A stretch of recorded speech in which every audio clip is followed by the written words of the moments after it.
World War II, the deadliest conflict in human history, officially began on September 1, 1939, when Nazi Germany invaded Poland. However, the roots of the war extend much further back. The consequences of World War I, the Treaty of Versailles, rise of fascism, economic turmoil, and failed diplomatic strategies. Understanding how World War II started requires an in-depth exploration of these factors and the specific events leading up to the outbreak of war. World War I had profound and far-reaching consequences that reshaped the political, economic, and social landscape of the world. Politically, the war led to the collapse of several empires, including the Austro-Hungarian, Ottoman, German, and Russian empires. In their place, new nations emerged, particularly in Eastern Europe and the Middle East, often with borders drawn by the victorious Allied powers. The Treaty of Versailles, signed in 1919, imposed heavy reparations and territorial losses on Germany, fostering resentment that later contributed to the rise of Adolf Hitler and World War II. Additionally, the League of Nations was established in an effort to maintain peace, though it ultimately failed to prevent another global conflict. Economically, the war devastated European economies, leading to massive debt, inflation, and social instability. Countries such as Britain and France had borrowed heavily from the United States, shifting the global financial center from Europe to America. The war also disrupted trade and industry, leading to economic hardship that persisted throughout the 1920s, particularly in Germany, where hyperinflation crippled the economy. Furthermore, the loss of a significant portion of the working-age male population in many European countries led to labor shortages and demographic imbalances, further complicating post-war recovery. World War I had a profound impact on societies worldwide. The war introduced new roles for women, who entered the workforce in large numbers to replace men who had gone to fight, contributing to movements for women's suffrage in many countries. The psychological trauma experienced by soldiers, later known as shell shock, or PTSD, led to increased awareness of mental health issues. Additionally, the war accelerated political ideologies such as communism and nationalism, with the Russian Revolution in 1917 leading to the creation of the Soviet Union. The war also sowed deep-seated tensions and unresolved conflicts, setting the stage for World War II just 2 decades later. The Treaty of Versailles, signed in 1919, severely weakened Germany both politically and economically. One of its most damaging aspects was the War Guilt Clause, Article 231, which placed full responsibility for the war on Germany and its allies. As a result, Germany was forced to pay massive reparations to the Allied nations, particularly France and Britain. These financial burdens crippled Germany's economy, leading to hyperinflation in the early 1920s and widespread economic hardship. The treaty also imposed strict military restrictions, limiting Germany's army to 100,000 troops, banning conscription, and prohibiting the possession of tanks, submarines, and an air force, leaving the country vulnerable and humiliated. In addition to economic devastation, the treaty caused significant territorial losses that weakened Germany's power. Germany was forced to cede large amounts of land, including Alsace-Lorraine to France, West Prussia to the newly formed Poland, and its overseas colonies to Allied powers. This loss of land not only reduced Germany's industrial and agricultural resources, but also fueled nationalist resentment among the German population. Millions of ethnic Germans found themselves living outside Germany's borders, particularly in Poland and Czechoslovakia, leading to tensions that would later contribute to the outbreak of World War II. The Treaty of Versailles also had severe political consequences within Germany, leading to instability and the eventual rise of extremism. Many Germans viewed the treaty as a betrayal, referring to it as the dictated peace, and blamed their government, particularly the Weimar Republic, for accepting its harsh terms. This dissatisfaction created fertile ground for radical political movements, including Adolf Hitler's Nazi Party, which exploited public anger over the treaty to gain support. The resentment and economic struggles caused by the Treaty of Versailles directly contributed to the conditions that led to World War II, making it one of the most controversial peace settlements in history. The Great Depression, which began in 1929, further devastated Germany's already fragile economy in the aftermath of World War I. Germany had been relying heavily on loans from the United States, particularly through the Dawes Plan of 1924, to pay its war reparations and rebuild its economy. However, when the US stock market crashed, American banks recalled their loans, plunging Germany into a severe financial crisis. Businesses collapsed, unemployment skyrocketed, and inflation surged once again, leading to widespread poverty and suffering. The economic turmoil deepened public resentment toward the Weimar Republic, weakening democratic institutions and increasing support for extremist parties, particularly the Nazis. Adolf Hitler and the Nazi Party capitalized on the crisis, promising economic stability, national revival, and an end to the Treaty of Versailles, ultimately paving the way for their rise to power in 1933. Benito Mussolini's rise to power in Italy was driven by a combination of political instability, economic hardship, and his ability to manipulate nationalist sentiments. After World War I, Italy faced widespread economic struggles, high unemployment, and social unrest, as many Italians felt betrayed by the Treaty of Versailles for not granting Italy all the promised territorial gains. The post-war years saw increasing worker strikes and fears of a communist revolution, similar to what had occurred in Russia. Mussolini, a former socialist who turned to nationalism, founded the Fascist Party in 1919, promoting a strong, authoritarian government to restore order and revive Italy's greatness. He used his black-shirt paramilitary forces to violently suppress opposition and gain support from conservatives, landowners, and business leaders who feared leftist uprisings. Mussolini's path to power accelerated in 1922 with the March on Rome, a show of force where thousands of his black-shirts demanded the government's resignation. Facing pressure and unwilling to risk a civil war, King Victor Emmanuel III refused to use the military against Mussolini's forces and instead appointed him as prime minister on October 29, 1922. Although Mussolini initially led a coalition government, he quickly moved to dismantle democratic institutions. By 1925, he had declared himself Il Duce, the leader, establishing a totalitarian regime by banning political parties, censoring the press, and using secret police to eliminate opposition. Once in power, Mussolini pursued policies aimed at strengthening Italy's economy, military, and global influence. He launched massive public works projects, promoted aggressive nationalism, and sought to expand Italy's empire, leading to military campaigns in Africa and an alliance with Nazi Germany. His fascist ideology emphasized the supremacy of the state, obedience to a single leader, and the rejection of democracy. After World War I, Japan emerged as one of the victorious Allied nations and gained territories in the Pacific, including former German colonies. The 1920s saw Japan attempting to modernize and cooperate with Western powers through international agreements, such as the Washington Naval Treaty of 1922, which limited the size of its navy. However, economic struggles, including the effects of the Great Depression in the 1930s, led to growing dissatisfaction with democratic governance and increased support for militarism and nationalism. During the 1930s, Japan shifted towards aggressive expansion, seeking to establish dominance in Asia. In 1931, the Japanese military invaded Manchuria, establishing the puppet state of Manchukuo, defying the League of Nations, which condemned the aggression. This marked the beginning of Japan's departure from international diplomacy and its increasing reliance on military conquest. In 1937, Japan launched a full-scale invasion of China, leading to the brutal Second Sino-Japanese War. Atrocities such as the Nanjing Massacre fueled global condemnation, but Japan remained determined to expand its empire, seeking control over vital resources in Southeast Asia to support its growing industrial and military needs. By the late 1930s, Japan had aligned itself with Nazi Germany and Fascist Italy through the Anti-Comintern Pact, and later the Tripartite Pact in 1940, forming the Axis powers. As Western nations, particularly the United States, imposed economic sanctions in response to Japan's aggression, tensions escalated. Japan saw these sanctions as a direct threat to its survival and expansionist goals, ultimately leading to its decision to attack Pearl Harbor on December 7, 1941.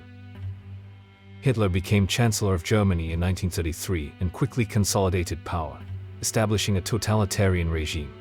Under his leadership, Germany defied the Treaty of Versailles by rebuilding its military and pursuing aggressive territorial expansion. The reoccupation of the Rhineland by Nazi Germany on March 7, 1936, was a significant turning point in the lead-up to World War II.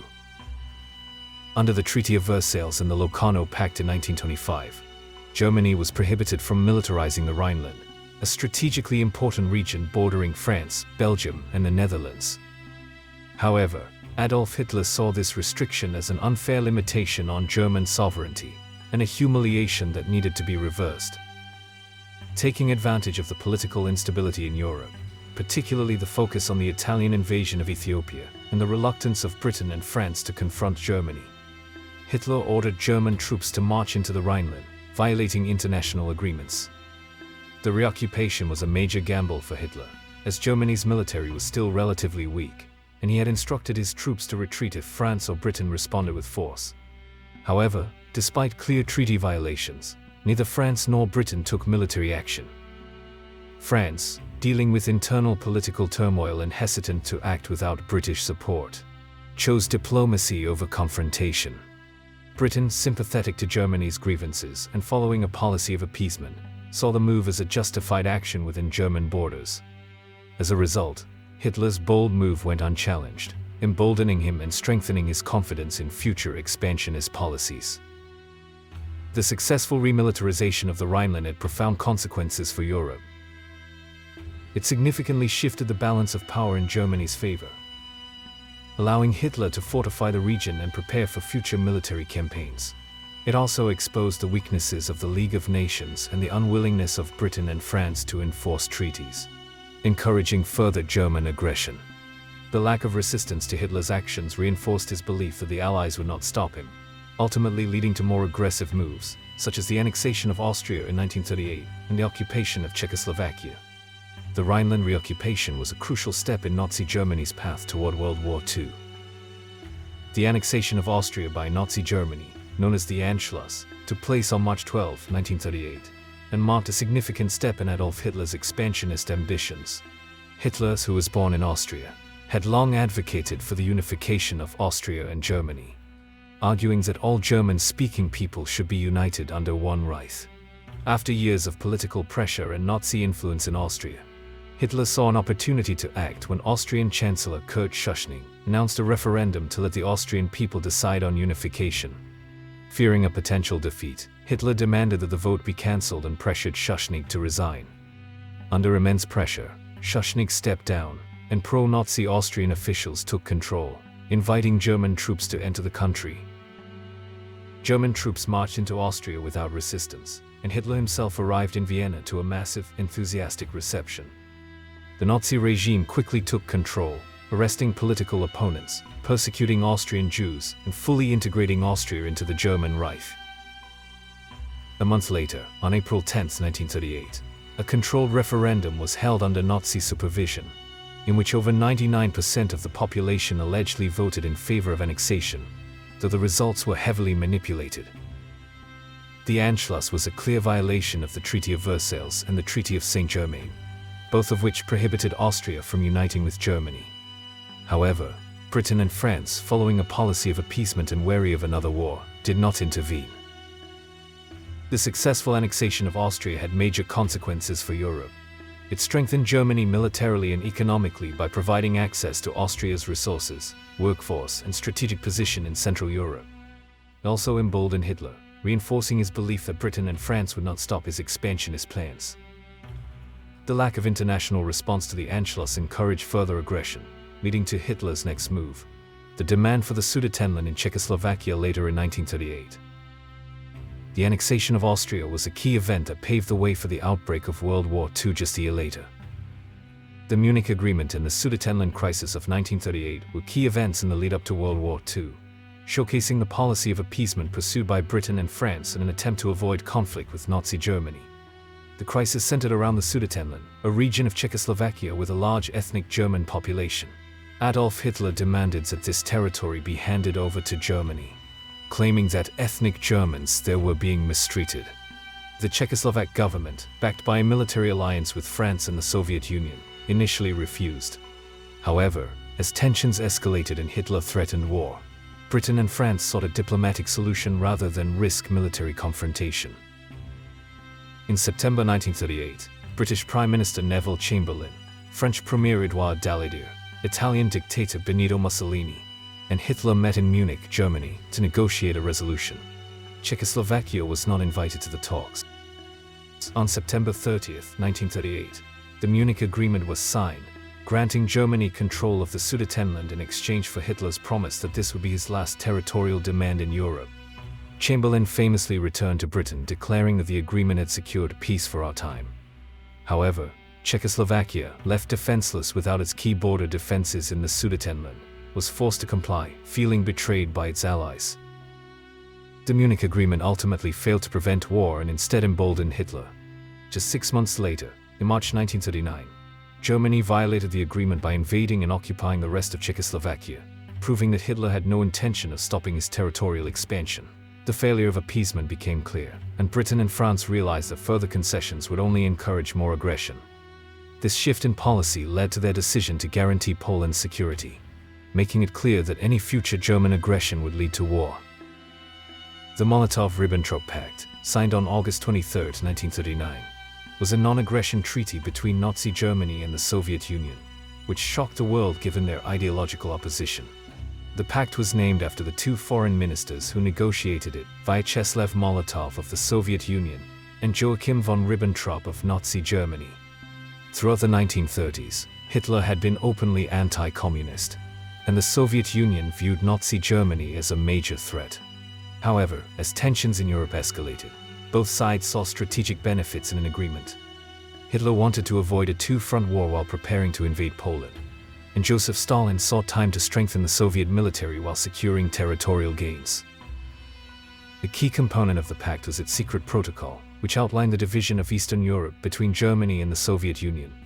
Under this agreement, Poland was to be split between the two powers, with Germany taking the western portion and the Soviet Union occupying the east. Additionally, the Soviet Union was given control over Finland, Estonia, Latvia, and parts of Romania.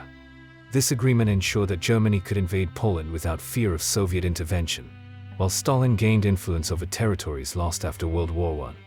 The pact also provided economic benefits, as the Soviet Union agreed to supply Germany with raw materials such as oil and grain, which were crucial for Hitler's war plans. The Molotov-Ribbentrop Pact directly led to the start of World War II. Just 9 days after its signing, on September 1, 1939, Germany invaded Poland, triggering Britain and France to declare war. Shortly after, on September 17, 1939, the Soviet Union also invaded Poland from the east, completing the planned division of the country. The pact allowed Hitler to launch his aggressive expansion without immediate Soviet resistance, but it was only a temporary arrangement. By June 1941, Hitler broke the agreement by launching Operation Barbarossa, the massive German invasion of the Soviet Union, which brought the USSR into the war against Germany. The invasion of Poland marked the beginning of a wider conflict, but it wasn't just about territorial expansion. Hitler's ideology, particularly his belief in Aryan racial superiority and his vision for the Third Reich, played a central role in Germany's aggression. The invasion of Poland was the first step in Hitler's broader goal of creating a German empire in Eastern Europe and systematically destroying the Jewish population, which he believed was essential to his vision of German dominance. While Germany's invasion of Poland triggered the war in Europe, the conflict soon spread to other parts of the world. Japan had already been engaging in military expansion in Asia, particularly in China. And Italy, led by Benito Mussolini, had ambitions to build a fascist empire in North Africa. These nations, along with Germany, formed the Axis powers and began coordinated efforts to expand their territories. The start of World War II was the result of a combination of aggressive expansionism, flawed diplomacy, and unresolved tensions from previous conflicts. Hitler's relentless pursuit of territorial gains, fueled by his extreme ideology and the failure of appeasement policies by Britain and France, set the stage for the outbreak of war. The invasion of Poland in 1939 was the final spark, triggering declarations of war from Britain and France, while the Molotov-Ribbentrop Pact ensured that Germany could move forward without immediate Soviet opposition. As Nazi Germany, Japan, and Italy formed the Axis powers, the conflict quickly spread across Europe and beyond, drawing in nations from all over the world. The war's devastating consequences would reshape global politics, lead to the formation of the United Nations, and lay the groundwork for the Cold War, profoundly altering the course of the 20th century. Thanks for watching, and I will see you next time.